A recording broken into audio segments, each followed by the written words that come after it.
Narayan Narayan Narayan. Eco ज्यादा base बढ़ाओ eco. Narayan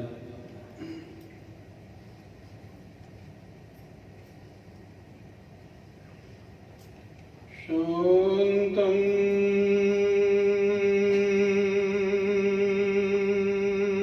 शाश्वतमप्रमेयमनघं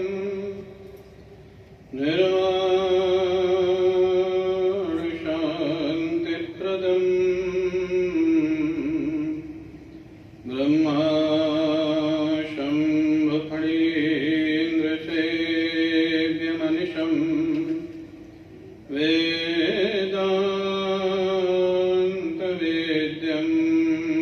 विभुं रामाख्यं जगदीश्वरं सुरगुरुं मायामनुष्यं हरिं वन्देऽहं करुणाकरं रघुवरं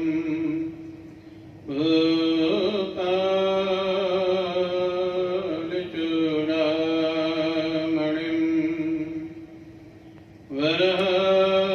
वरहपीडं नटवरवपुः कर्णयो कर्णिकारं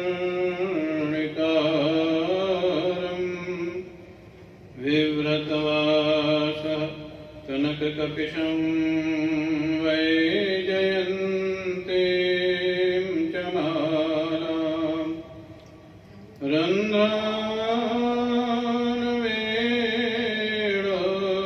रन्ध्रानुवेणोरधरसुधया पूरयन् गोपवृन्दै वृन्दारण्यं स्वपदरमणं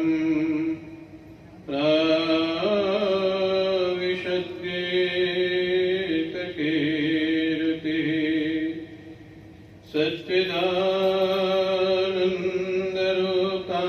सच्चिदानन्दरूपाय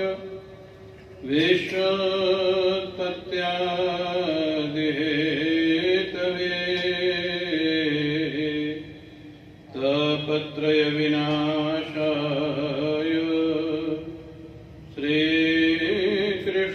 श्रीकृष्णाय वयं नमः।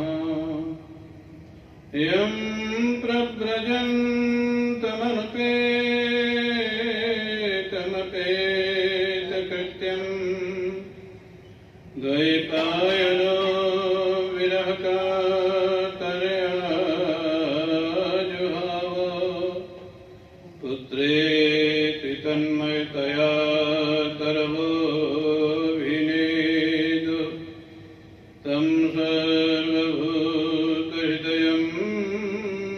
मुनिमानतोऽस्मि।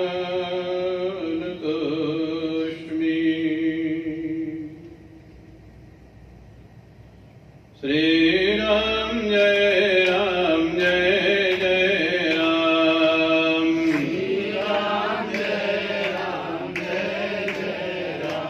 राम श्रीराम जय राम जय जय राम।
बोलिए सद्गुरुदेव भगवान की, वृंदावन बिहारी लाल की। परम पूज्य प्रातः स्मरणीय श्री सद्गुरुदेव भगवान के श्री चरणारविंदों में साष्टांग प्रणाम। परम पूज्य प्रातः स्मरणीय श्री प्रेमपुरी जी महाराज के श्री चरणारविंदों में साष्टांग प्रणाम। समादरणीय श्री मधु भाई, आदरणीय श्री गिरीश भाई, समुपस्थित सत्संग प्रेमी सज्जनों, हम लोग पुनः श्री प्रेमपुरी आश्रम के इस पावन प्रांगण में, जहाँ नित्य सत्संग की धारा प्रवाहित होती रहती है। हमारे गुरुदेव कहते हैं सत्संग नित्य कर्म है। जैसे हम लोग प्रतिदिन स्नान करते हैं, भोजन करते हैं, ऑफिस जाते हैं, ऐसे सत्संग भी नित्य कर्म है। पूज्य रोटीराम बाबा का ये वाक्य है। और प्रातः काल सत्संग हो जाए तो दिन भर अच्छा जाता है। हमारे पूज्य गुरुदेव कहते थे कि प्रातः काल उठो, ठाकुर जी से एक बार हाथ मिला लो। ठाकुर जी से एक बार हाथ मिला लोगे तो पूरा दिन अच्छा जाएगा, मन सात्विक रहेगा, मन के विचार अच्छे रहेंगे, मन के निर्णय, बुद्धि के निर्णय अच्छे होंगे। तो इसलिए जो सत्संग और ये जो महापुरुषों की कृपा इस महानगर पर है, पूज्य प्रेमपुरी जी महाराज की कृपा से और हमारे गुरुदेव के पूर्ण रूप से उनके सहयोग से ये आश्रम आज पुष्पित पल्लवित हो रहा है और अनेक संतों का आगमन आपको यहाँ पर स्वाभाविक प्राप्त होता रहता है ट्रस्टियों के प्रयास से। उसके बाद भी जिनको लाभ न मिले तो वो उनका भाग्य कहें या सौभाग्य कहें या दुर्भाग्य कहें, वो एक अलग बात है। क्योंकि ये तो जब द्रवई दीन दयालु राघव साधु संगति पाई, भगवान की कृपा होती है तब संतों का साथ मिलता है। इस वर्ष हम लोग चर्चा करेंगे, गत 2 वर्ष से गुरु तत्व पे चर्चा कर रहे थे, जो प्रसंग गत वर्ष पूर्ण हुआ था। इस वर्ष कल ही चर्चा हुई गिरीश भाई से कि क्या प्रसंग रखना है, तो वेणु गीत का निश्चय किया गया। और वेणु गीत में एक तरह से साधना का और साधकों का वर्णन है। तो गुरु कैसा हो और गुरु से हम क्या सीखें, ये 2 वर्ष तक हम लोगों ने चर्चा किया। लेकिन साधक कैसा हो और साधक को क्या करना चाहिए, इसकी चर्चा इस वर्ष करेंगे हम लोग। क्योंकि वेणु भी एक परम साधक है, पूर्ण साधक कह सकते हैं, और गोपियां तो साधना की पराकाष्ठा है, जिनको उदाहरण के रूप में देवर्षि नारद ने अपने भक्ति सूत्र में अगर उदाहरण दिया तो गोपियों का दिया, यथा ब्रज गोपिका नाम। प्रेम का स्वरूप क्या होता है, प्रेम कैसा होता है, जो दिव्य प्रेम है, सात्विक प्रेम है, भगवत प्रेम है।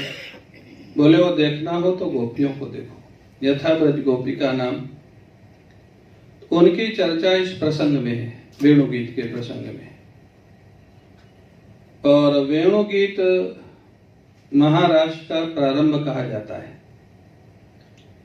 महारास जो भागवत का दिव्य प्रसंग है, और महाराष्ट्र में प्रवेश करने के लिए बड़े बड़े साधक, बड़े बड़े महापुरुष साधना करते हैं। जहां प्रवेश करने के लिए देवता लोग लालायित रहते हैं। महाराष्ट्र के प्रसंग में आता है कि जब महाराष्ट्र ठाकुर जी का हो रहा था तो बड़े बड़े देवता अपने विमानों में बैठ करके देवियों के साथ वृंदावन के आकाश में बैठ करके उसका दर्शन कर रहे थे। महाराष्ट्र का दर्शन भगवान शिव ने अपनी कृपा से नरसिंह मेहता को कराया था इस कलयुग में। वो दिव्य लीला में प्रवेश जिनका था वो है गोपियां, और उन गोपियों के साधना का वर्णन इस वेणु गीत में। गोपियों की मानसिक अवस्था क्या थी, उनका लक्ष्य क्या था, वो चाहती क्या थी, उनके जीवन का आचरण, उनके जीवन की रहनी, उनके जीवन की सोच। क्योंकि कहना सुनना ये तो एक बाहरी साधन के रूप में कहा जाता है, लेकिन जीवन में आचरण जो है, श्रवण के बाद मनन निधिध्यासन के अंतरंग साधन, जीवन के साधन है। तो वेणुगीत इस प्रसंग का नाम है। और वेणुगीत का अर्थ स्वाभाविक सुनने से ऐसा लगता है कि वेणु के द्वारा भगवान कृष्ण ने कोई गीत गाया होगा। वेणुगीत का अर्थ ये नहीं है कि भगवान कृष्ण ने वेणु से जो गाया वो वेणुगीत।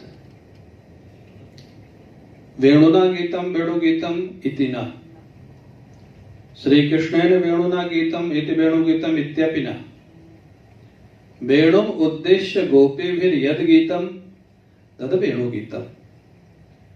भगवान की बांसुरी को सुनकर के गोपियों के हृदय से जो भाव निकले और गोपियों ने उस वेणु को आधार मान करके अपनी साधना का जो चिंतन किया, उन गोपियों के भाव का नाम वेणुगीत है। माने गोपियों के हृदय से जो उद्गार निकले वेणु को सुन करके, उसका नाम वेणुगीत है। तो इसमें कहते हैं क्या हुआ, ये भगवान के महाराज के जो मधुर भाव जिसको बोलते हैं, उस लीला का प्रारंभ है। यहाँ पर शरद ऋतु का सुंदर वातावरण था। शरद ऋतु शारदीय नवरात्रि जो आप लोग जानते हैं, उस समय सुखदेव जी महाराज कहते हैं, इत्थम शरद स्वच्छ जलम पद्माकर सुगंधिना न्यविशद वायुना वातम सगो गोपालकोच्युतः। शरद ऋतु आने के बाद स्वाभाविक जल नदियों का और सरोवरों का शुद्ध हो जाता है। पद्माकर सुगंधिना, पद्माकर माने कमल के पुष्पों से जो जल सुगंधित है, और पद्मा बोलते हैं लक्ष्मी जी को।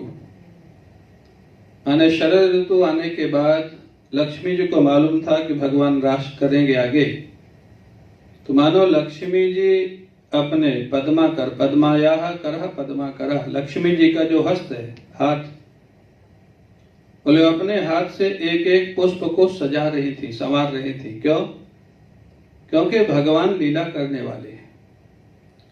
तो जब अपने आराध्य आ रहे हो, लक्ष्मी जी के आराध्य भी हैं भगवान, लक्ष्मी जी के प्रेयस भी हैं भगवान, प्रेष्ठ भी हैं, पति भी हैं, आराध्य भी हैं, सर्वस्व है। वो जब आने वाले हो तो व्यक्ति के मन में कितना उत्साह होता है। जब शबरी के यहाँ भगवान जाने वाले थे तो शबरी रास्ते में फूल बिछा के रखती थी, रोज फल चयन करके रखती थी।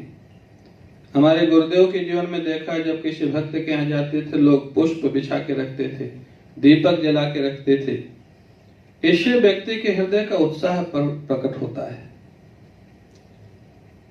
कभी कभी ऐसे भी लोग मिल जाते हैं कि गुरु जी पहले पहुंच जाते हैं, शिष्य जी कहीं बाहर बोलते हमारा ट्रैफिक में फंस गए, आ रहे हैं गुरु जी प्रतीक्षा करते हैं उनकी। सब तरह, यही भगवान के बगीचे का आनंद है। सब तरह के लोग हैं इसमें। तो कहते हैं जो वास्तविक प्रेमी होता है, तो मानो लक्ष्मी जी शरद ऋतु में आकर के अपने हाथ से एक एक कमल को, एक एक पुष्प को संवार रही हैं, सजा रही हैं, क्योंकि ठाकुर जी आने वाले, ठाकुर जी अपनी लीला करने वाले हैं। न्यविशत वायुना वातम सगो गोपालको च्युतः, और जो वायु है वो सुगंधित होकर के प्रवाहित हो रही है। शीतल मंद सुगंध जो वायु का गुण है। वायु देवता भी प्रसन्न है कि उनके आराध्य ठाकुर जी आने वाले। भगवान क्या करते हैं? सगो गोपालको च्युतः, गायों के साथ, ग्वाल बालों के साथ और बछड़ों के साथ न्यविशत माने प्रवेश करते। कहाँ प्रवेश करते हैं भगवान? वृंदावन में गाय चराने के लिए, बछड़े चराने के लिए। हमारे गुरुदेव कहते हैं कि बछड़े और गाय ये कौन थे? बोले ये भी बड़े बड़े भक्त थे भगवान के। बड़ी बड़ी साधना करने के बाद भगवान के बछड़े बने, भगवान की गैया बने। क्यों? क्योंकि भागवत में एक श्लोक आता है, अनुप्रजाम में हम नित्यम पोये ये त्यंग्रि रेणु भी। भगवान कहते हैं उद्धव, जब मेरे को जीवन में कुछ अपवित्रता आ जाती है तो मैं अपने भक्तों के पीछे पीछे चलता हूं, जिससे उनके चरणों की धूल उड़कर मेरे सिर पे पड़ जाए और मैं पवित्र हो जाऊं। तो हमारे गुरु जी ने कहा कि वो कौन से ऐसे भक्त हैं जिनके पीछे पीछे भगवान चलते हैं? स्वाभाविक तो भगवान के पीछे पीछे भक्त चलते हैं। हमारे गुरु जी कहते हैं वो भक्त यही है, ये बछड़े और ये गैया। इन्हीं के पीछे भगवान चलते और इन्हीं के चरणों को धूल भगवान कृष्ण के ऊपर पड़ती है। तो ये जो बछड़े हैं, ये जो गैया है, ये भगवान के परम भक्त है। भगवान के पीछे भक्त चलते हैं और भगवान इनके पीछे चलते हैं। इनके चरणों की धूल भगवान कृष्ण के ऊपर जब पड़ती है तो कहते हैं मैं पवित्र हो जाता हूं। भगवान से किसी ने पूछा कि आपके जीवन में ये अपवित्रता कहां से आ गई? आप पवित्र होने के लिए क्यों प्रयास करते हैं? पवित्रता कहां से आ गई? भगवान बोले कभी कभी जो न चाहते हुए भी कुछ काम करने पड़ते हैं। जैसे कभी कभी प्रतिज्ञा भंग करनी पड़ती है भगवान कृष्ण को। भगवान कृष्ण ने कहा था मैं अस्त्र शस्त्र ग्रहण नहीं करूंगा, महाभारत में करना पड़ा। भगवान कृष्ण कहते हैं ये यथा माम प्रपद्यन्ते तांस तथैव भजाम्यहम्। ये भी कभी कभी उनसे नहीं हो पाता है। हमारे महाराज जी भाव निकालते थे, बोले भगवान ने कहा कि प्रतिज्ञा भंग का दोष भी तो लगता है ना। प्रतिज्ञा माने प्रॉमिस। आप किसी को वचन दें कि हम ऐसा करेंगे और नहीं करें तो उसका दोष लगता है। बोले वो दोष को मार्जन करने के लिए मैं क्या करूं? बोले मैं भक्तों के चरणों की धूल लगा लेता हूं। और वो भक्त कौन है? वो यही बछड़े, यही गैया। वो भगवान का जो प्रेम है उनको साथ में लेकर के प्राविशत न्यविशत कहाँ प्रवेश किए? बोले वृंदावन में। वृंदावन क्या है? बोले वृंदायाः वनम वृंदावनम। वृंदायाः श्री राधायाः वनम वृंदावनम। श्री राधा रानी का जहाँ आधिपत्य है, श्री राधा रानी का स्मरण करके ही जहाँ कुछ अनुभूतियां होती हैं, श्री राधा रानी की कृपा से ही जहाँ भगवान कृष्ण अपने काम करते हैं, उसका नाम वृंदावन है। वृंदायाः वनम श्री राधायाः वनम वृंदावनम। और बोले जहाँ तुलसी के वृक्ष बहुत दिखाई देते हो उसका नाम वृंदावन है। वृंदा तुलसी का भी नाम है। और बोले जहाँ वृंद वृंद साधु दिखाई देते हो उसका नाम भी वृंदावन है। तो वृंदावन वो वृंदावन तो है ही जहाँ संत हमेशा दिखाई देते हो, वो भी वृंदावन है। तो छोटा वृंदावन आपका प्रेमपुरी आश्रम भी है, जहाँ हमेशा संत दिखाई दे, वृंद वृंद साधु दिखाई दे। अभी 2-4 दिन पहले तो सम्मेलन हुआ, यहाँ काफी संत महापुरुष थे। तो अभिप्राय बोले वृंदावन आज भौतिक वृंदावन तो एक स्थान पे है, आज दैविक वृंदावन कहीं भी हो सकता है। आदरणीय सरला बिरला बताती थी कि जब महाराज जी को बाद में काफी तकलीफ हुई और लास्ट में थोड़ा वो कैंसर की तकलीफ हुई थी, तो इमरजेंसी में जब उनको बम्बई या कलकत्ता ले गए थे बिरला जी ऑपरेशन के लिए, शायद बम्बई लाए थे। तो तो महाराज जी ने उनसे कह दिया कि अगर शरीर को कुछ हो जाए वहीं, तो बोले डालमिया जी तुमको डांटेंगे। सरला जी बताते थे, हमको पहले से बोलते कि डालमिया जी तुमको डांटेंगे कि गुरु जी का वृंदावन को छुड़ाया तुमने। बोले सरला तुम कह देना कि गुरु जी ने हमको बताया है कि गुरु जी जहाँ रहते हैं वहीं वृंदावन होता है। अब देखिए, महापुरुष जहाँ रहे वही वृंदावन होता है। तो आज भौतिक वृंदावन तो एक स्थान विशेष है जहाँ हम लोग आप लोग आते जाते हैं, लेकिन जो आज दैविक वृंदावन है, जहाँ भगवान कृष्ण के प्रेमी रहते हो, भगवान कृष्ण के भक्त रहते हो, वहीं वृंदावन प्रकट हो जाता है। उसका नाम वृंदावन है। वृंदायाः श्री राधायाः वनम वृंदावनम, वृंदानाम साधूनाम वनम वृंदावनम। जहाँ वृंद वृंद समूह के समूह संत महापुरुषों का निवास हो, वो वृंदावन है। तो भगवान कहाँ लीला करते हैं? वृंदावन में।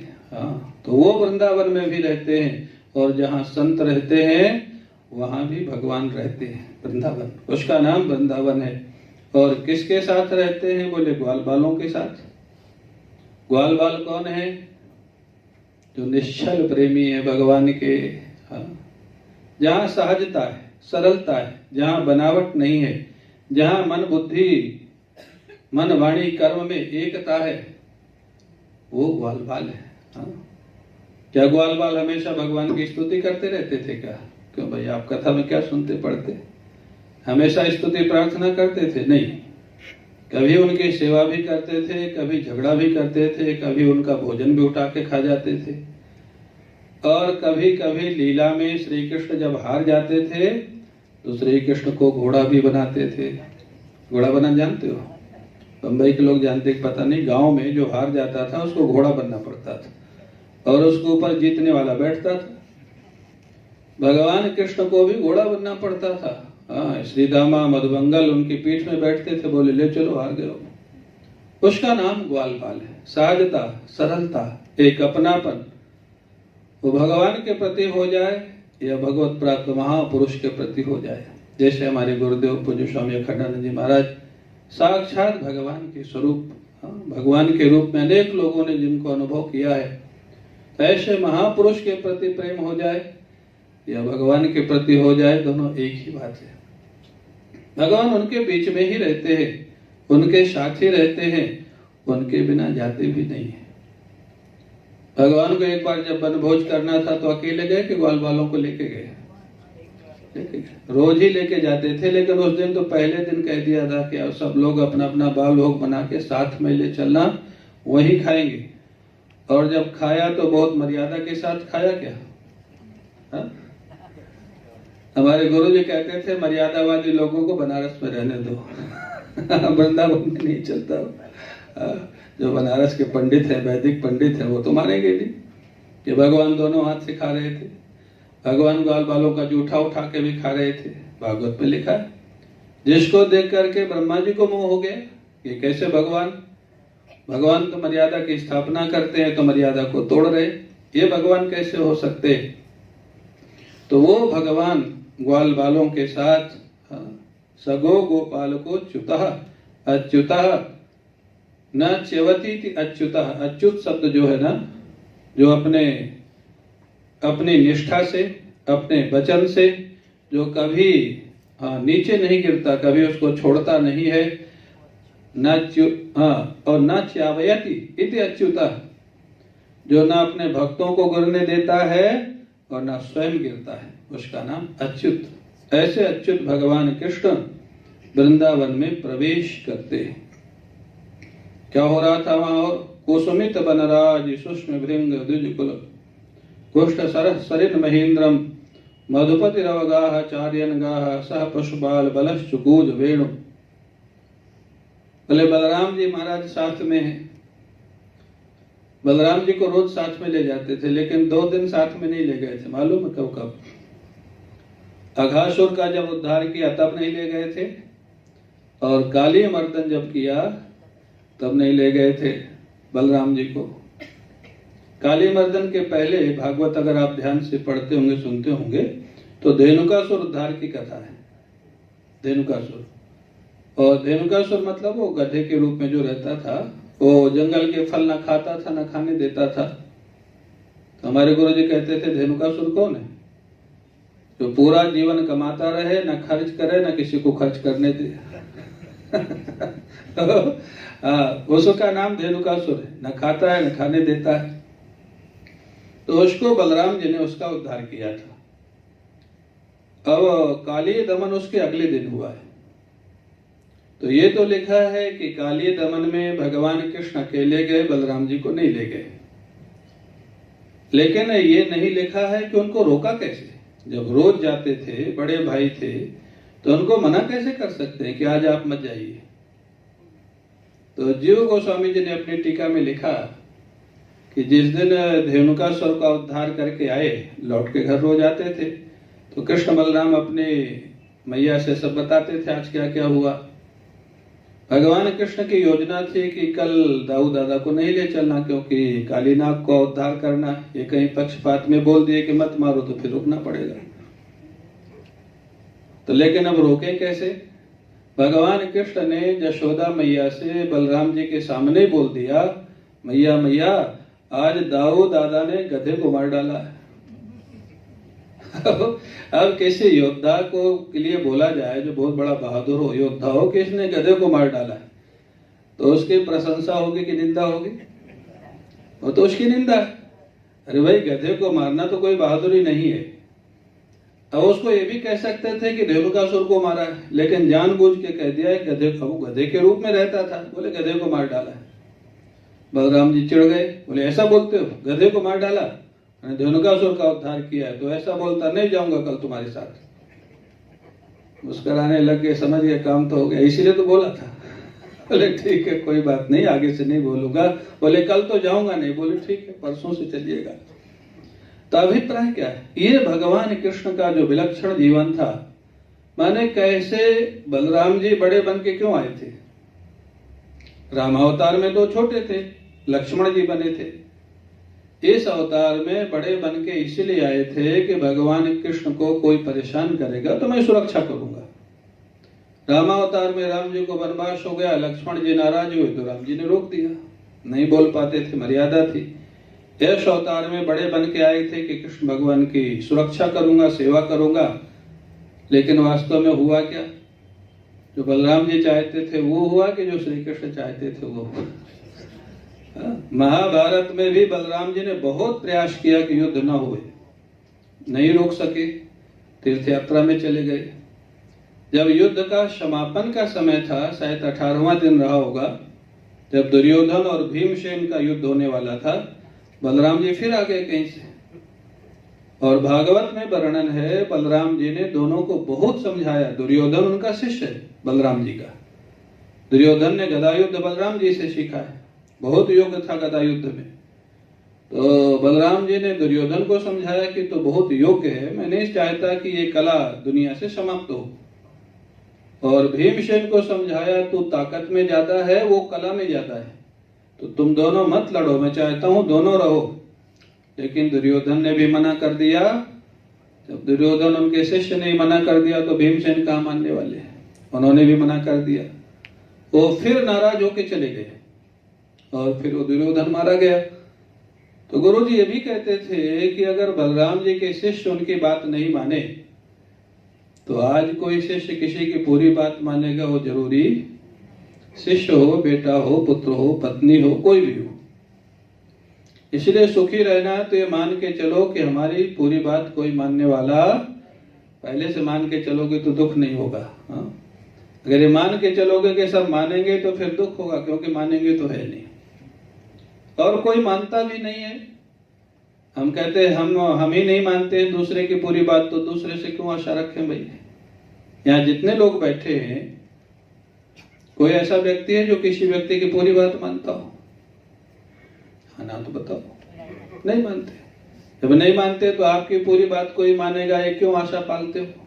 ठीक है, मानना चाहिए, अच्छी बात मानना चाहिए, लेकिन मान ले तो बड़ी खुशी की बात, नहीं माने तो अपने को दुखी मत करना। ये संसार का नियम है। हाँ?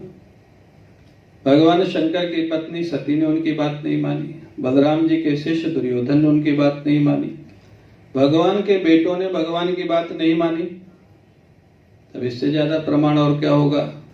तब सुखी रहोगे ना। समस्या यही है, ये हमारी बात क्यों नहीं मानता है? ठीक है, हमारे गुरुजी कहते थे व्यवहार उसी के साथ करो जिससे विचार मिलते हो, राग द्वेष मत करो। विचार नहीं मिलते उससे दूर रहो, राग द्वेष क्यों करना है? विचार मिले उसके साथ रहो, लेकिन विचार 80% मिलेंगे, 100% नहीं मिलेंगे, वो तो कोई रेयर होता है। 80% मिल जाए तो सोचो 100% है। तो अभिप्राय बलराम जी को लेके भगवान प्रवेश किए, क्योंकि रोज लेके जाते थे। वहां पर सुंदर वातावरण है, शरद ऋतु का प्रवेश हो चुका है, भ्रमर गुंजार कर रहे हैं, वहां पर पक्षी कलरव कर रहे हैं, जमुना जी का निर्मल जल प्रवाहित हो रहा है। गायों को लेकर के भगवान जमुना जी के किनारे पहुंच गए, ग्वाल बालों के साथ, बलराम जी के साथ। भगवान कृष्ण के मन में एक बात आई, गोपियों का मेरे से बहुत प्रेम है, बहुत प्रेम है। गोपियों के मन को अब मेरे को पूर्ण रूप से पकड़ना है। यहीं से आप देखें, भगवान का ये संकल्प है, और भगवान जिसके मन को पकड़ना चाहे, क्या वो छुड़ा सकेगा अपना मन? हाँ। गोपियों में ईमानदारी थी, सच्चाई थी। हाँ, भगवान ऐसे व्यक्ति के मन को ही पकड़ते हैं।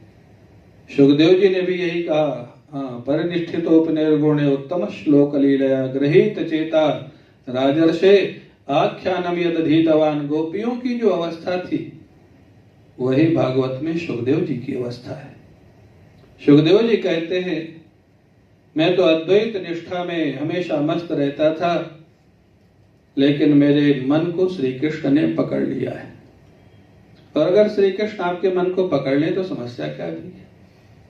क्यों समस्या है? कुछ नहीं ना।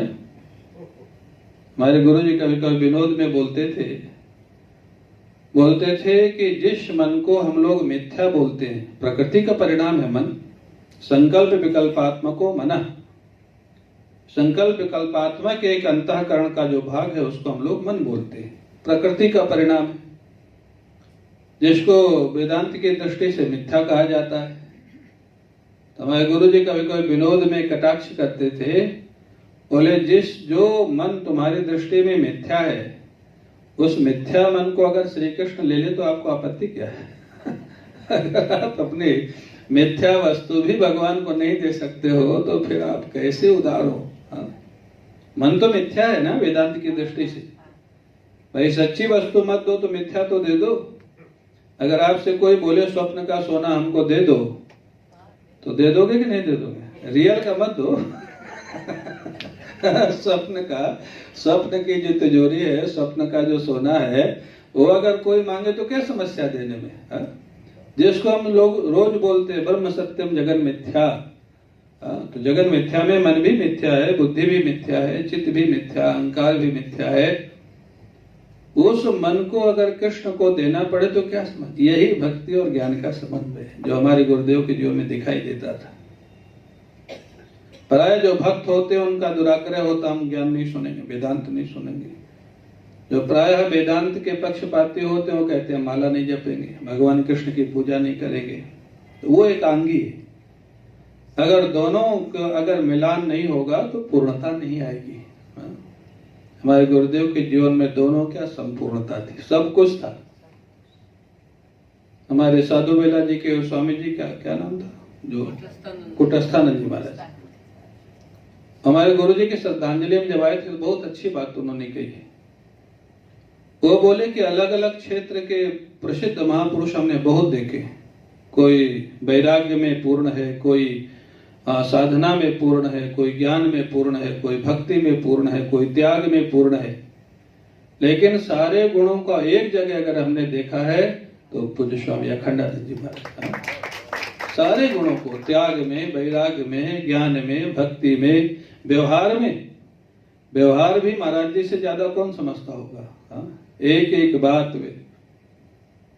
मथुरा के चौबे एक बार आए चतुर्वेदी जी, बोले महाराज बच्चों के लिए दूध नहीं होता, बोले ओंकारानंद जी गाय दे दो। ले गए गाय, वो जब तक दूध देती रही तब तक रखे रहे, दूध देना बंद कर दिया तो गाय को छोड़ दिया। वो गाय पहचानती थी, वापस आश्रम में आ गई। बताया गया को 24 जी तो गाय छोड़ दी, महाराज जी का रख लो, अपने तो गौ सेवा करते ही। 15 दिन 1 महीने बाद वो 24 जी फिर आ गए, महाराज बच्चों के ताई दूध ना आयो है। महाराज जी मुस्कुराए, बोले ओंकारानंद जी उनको दूध भिजवा दो करो, उनको गाय नहीं चाहिए, उनको दूध है। गाय ले जाएंगे फिर छोड़ देंगे। क्या व्यवहारिकता थी, मना भी नहीं किया और उनको बता भी दिया कि तुमको गाय नहीं चाहिए, तुमको दूध चाहिए। हाँ, तो जो समझने वाला है वो तो समझ जाएगा। मान जी से कहा इनको दूध भिजवा दिया करो या तो ये ले जाया करेंगे, गाय देने की अब जरूरत नहीं। तो अभिप्राय पूर्णता, अगर व्यवहार देखें, परमार्थ देखें, राग देखें, अनुराग देखें, वैराग्य देखें, त्याग देखें, ज्ञान देखें, भक्ति देखें, कर्म देखें। बड़े बड़े पंडित अगर अशुद्ध मंत्र बोलते महाराज जी बता देते ऐसे नहीं ऐसे बोलो।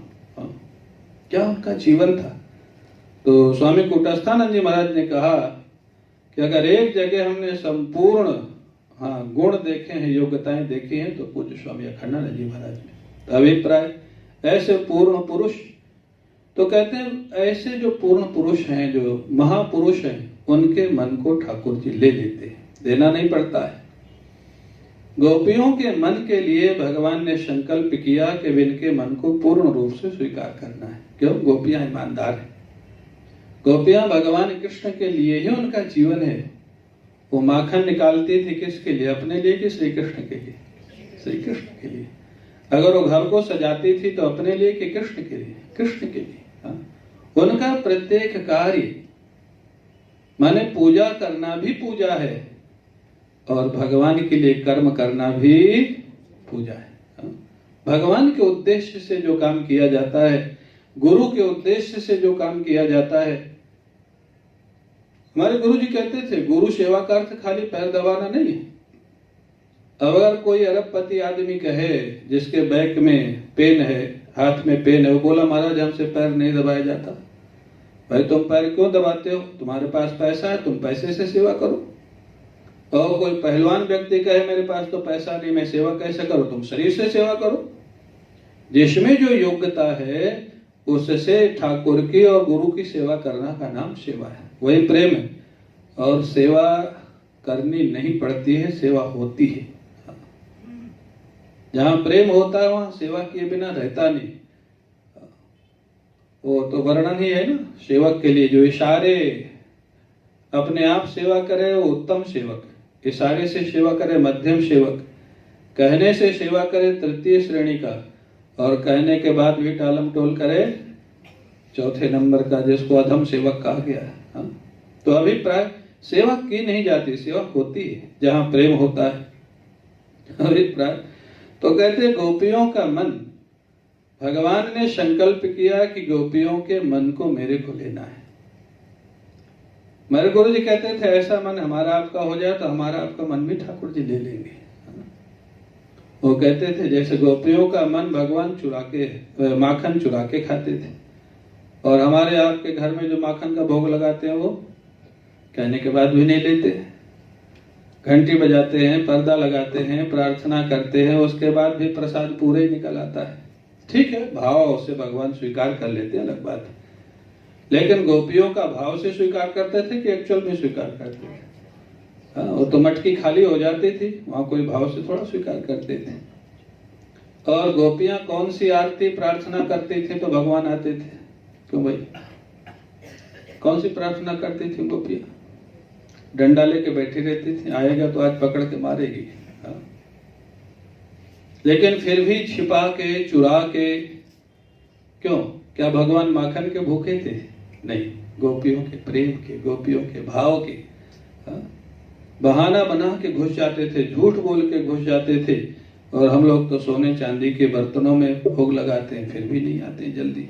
आते ही होंगे, ऐसा नहीं कहीं नहीं आते, जरूर आते होंगे, क्योंकि ये जो भारत भूमि है भक्त और ज्ञानियों से कभी खाली नहीं होती है, लेकिन प्रायः नहीं दिखाई देता है। तो भगवान किसका मन स्वीकार करते हैं? भगवान ने दो का मन अपने आप स्वीकार किया, पकड़ा। या तो प्रेम के क्षेत्र में गोपियों का स्वीकार किया, और ब्रह्मनिष्ठा के क्षेत्र में सुखदेव जी का, मधुसूदन सरस्वती का, हमारे गुरुदेव का स्वीकार किया। हाँ। तो ज्ञानियों का मन भी भगवान स्वीकार करते हैं, जो शुद्ध मन है, अंतःकरण है, और प्रेम में, भक्ति में जिनका मन निर्मल हो गया है, उस मन को भी भगवान स्वीकार करते हैं, जैसे गोपियों का है। गोपियों ने बचपन से इतना प्रेम किया ठाकुर से, क्या ठाकुर का मन हो गया कि गोपियों के मन को पकड़ना है। हाँ, गोपियों के मन को स्वीकार करना है। और जब ठाकुर ने संकल्प कर लिया तो गोपियां अपने मन को बचा सकेंगी क्या? क्यों भाई, ठाकुर जी अगर संकल्प कर ले कि इसको हमको लेना है, तो फिर कोई बचा सकेगा? नहीं बचा सकता है। ठाकुर के तो संकल्प शक्ति ही इतनी होती, वहां तो अवतार काल में विद्यमान है। और तब उन्होंने क्या किया? चुकूज वेणुम, बांसुरी बजाई। गोपियों के मन को पकड़ने के लिए वेणु वादन किया, इसी का नाम वेणु गीत है।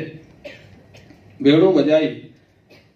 अब वेणु का जो स्वर है इतना मधुर क्यों होता है? क्योंकि वेणु में भगवान का स्वर होता है। वेणु की साधना ऐसी है। हाँ, वेणु की साधना क्या है? मैंने कहा ना कि इस वर्ष साधकों का, शिष्यों का प्रसंग है। 2 वर्ष तक गुरुओं का चल रहा था, 24 गुरुओं का प्रसंग। वेणु की साधना क्या है? अब देखो, अगर ईमानदारी से विचार करें, भगवान कृष्ण अगर 24 घंटा किसी को साथ में रखते हैं तो किसको रखते हैं? वेणु को। हाँ, किशोरी जी ठीक है, उनकी महाराज अद्वैत हैं, दोनों देखने में 2 हैं, वास्तव में 1 है, शक्ति और शक्तिमान है, 2 देह 1 प्राण है। लेकिन बाह्य रूप से अगर देखा जाए तो शायद किशोरी जी भी तो हमेशा साथ नहीं रहती, बांसुरी हमेशा साथ रहती है, गोपियां भी कोई हमेशा साथ नहीं रहती है। तो बांसुरी की साधना क्या है? वास्तव में बांसुरी की साधना है क्या?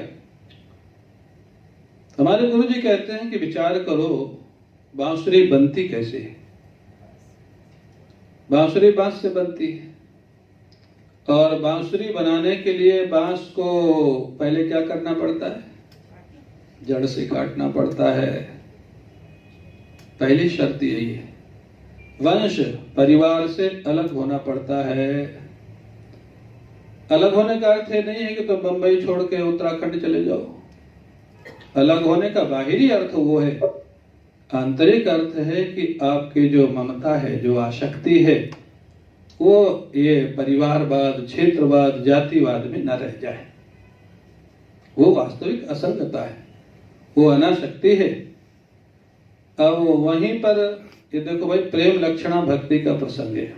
अब ये मत सोचना कि हमारे में नहीं घटता, गृहस्थ के लिए थोड़ा कठिन काम है। तो ये जो बांसुरी का स्वरूप है, जिसके लिए गोपियां चाहते हैं कि हम बांसुरी का जीवन कैसे प्राप्त करें, वो बांसुरी। पहला उसकी शर्त है कि बांस को पहले काट दिया जाता है, माने परिवार से अलग हो जाता है। उसके बाद बांस को तपाया जाता है। जब भक्त के साथ रहेगा, गुरु के साथ रहेगा, वहां तपस्या होती है।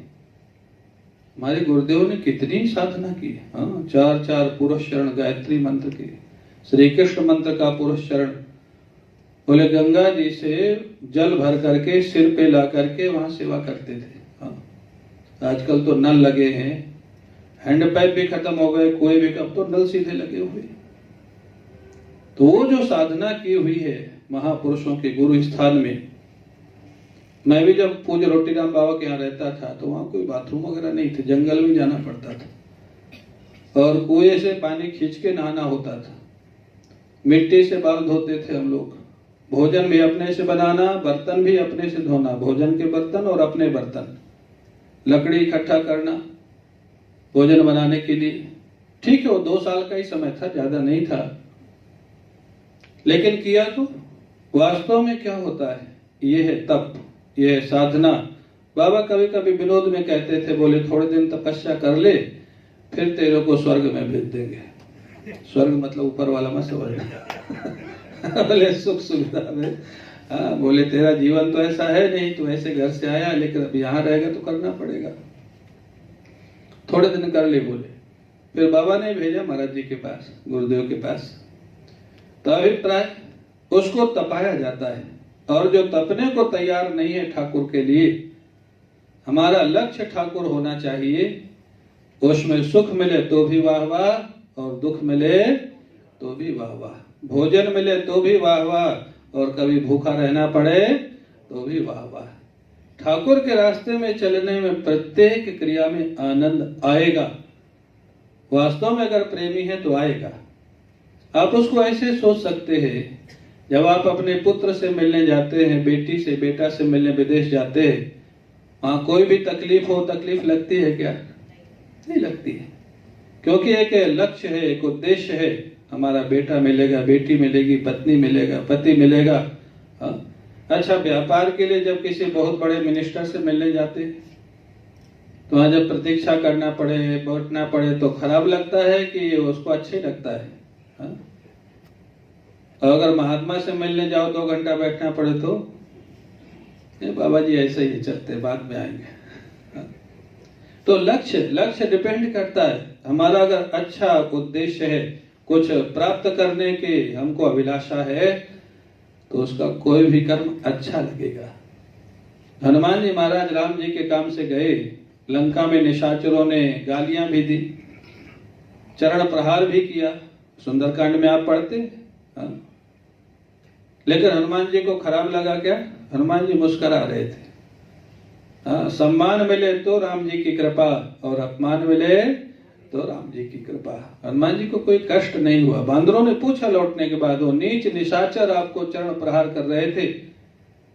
हनुमान जी ने कहा, मोह न कछु बांधे के लाजा, की न चाहूं निज प्रभु कर काजा।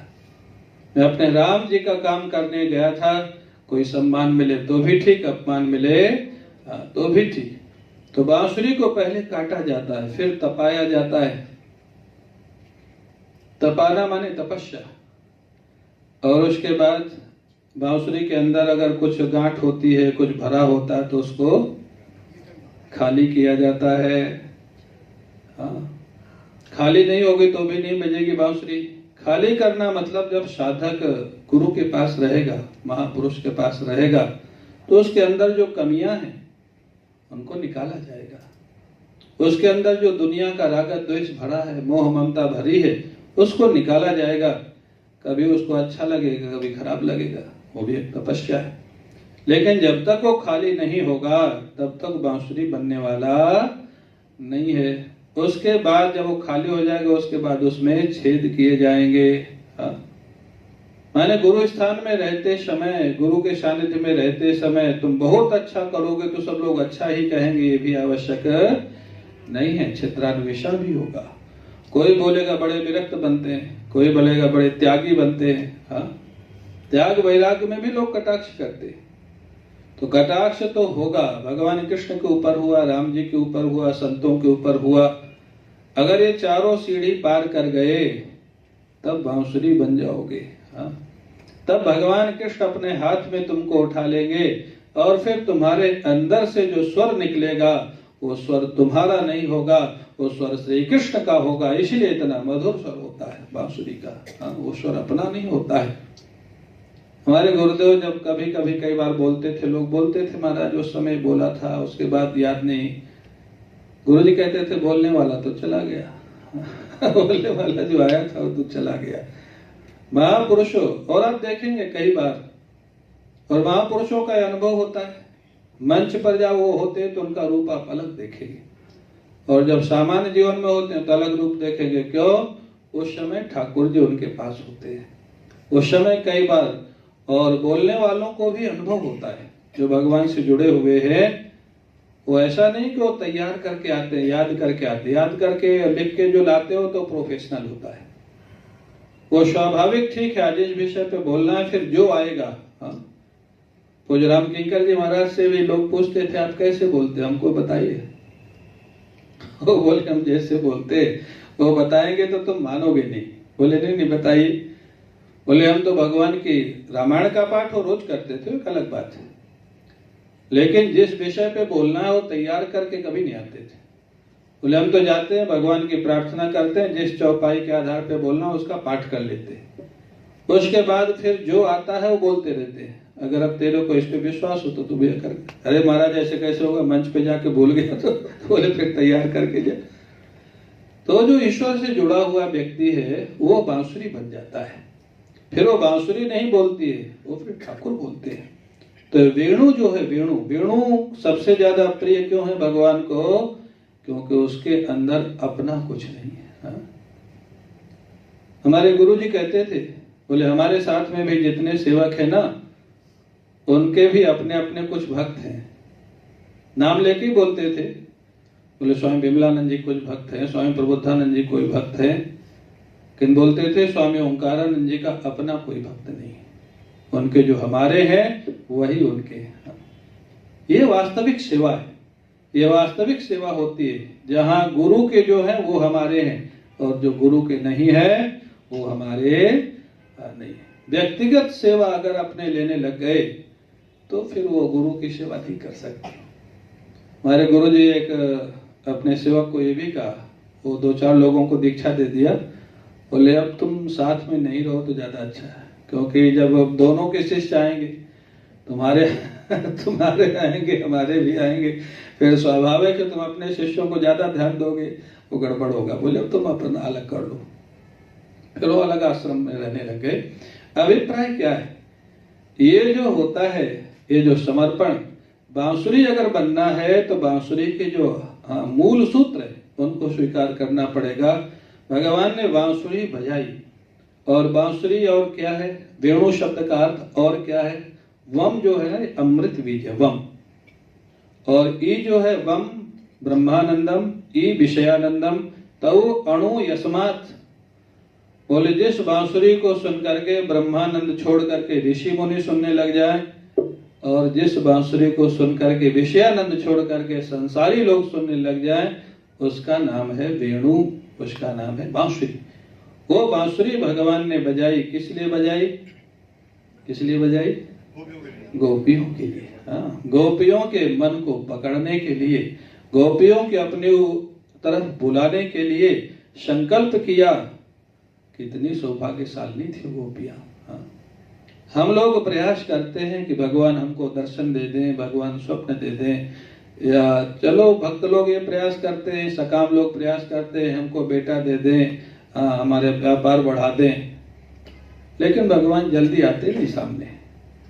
वो गोपियों का जीवन कितना दिव्य होगा जिनके लिए भगवान विचार कर रहे हैं, जिनके लिए भगवान सोच रहे हैं। उन गोपियों का मन पूर्ण रूप से मेरे प्रति कैसे समर्पित हो, पूर्ण रूप से कृष्णाकार कैसे हो जाए, और यही सोच करके भगवान ने वेणुवादन किया। गोपियों ने वेणुवादन सुना, और वेणुवादन के बाद गोपियों की क्या दशा होती है, वो क्या करती हैं, इसकी चर्चा हम लोग कल से करेंगे। आज का समय पूरा हो रहा है। बोले वृंदावन विहारी लाल की, सद्गुरुदेव